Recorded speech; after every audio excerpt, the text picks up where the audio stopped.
యాదాద్రి భువనగిరి జిల్లా రామన్నపేటలో భారీ వర్షం కురిసింది. ఏకదాటిగా కురిసిన వర్షానికి ఐకేపీ కేంద్రాలు కళ్లల్లో ఆరబోసిన ధాన్యం కొట్టుకుపోయింది. చేతికందిన పంట వర్షానికి కొట్టుకుపోవడంతో రైతులు ఆందోళన చెందుతున్నారు. ఖక్కిరేని, దుబ్బాక, ఎన్నారం, ఇస్మిల్లా, లక్ష్మాపురంలో గ్రామాల్లోని ఐకేపీ సెంటర్స్లో ధాన్యం తడిచిపోయింది. చాలా చోట్ల ఐకేపీ కేంద్రాలు జలమయమయ్యాయి. తడిసిన ధాన్యాన్ని ప్రభుత్వం కొనుగోలు చేయాలని రైతులు కోరుతున్నారు.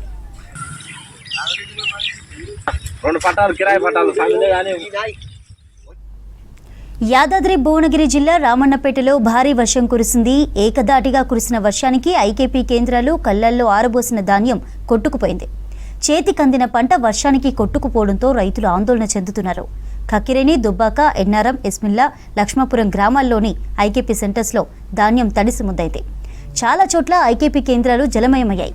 తడిసిన ధాన్యాన్ని ప్రభుత్వం కొనుగోలు చేయాలని కోరుతున్నారు రైతులు.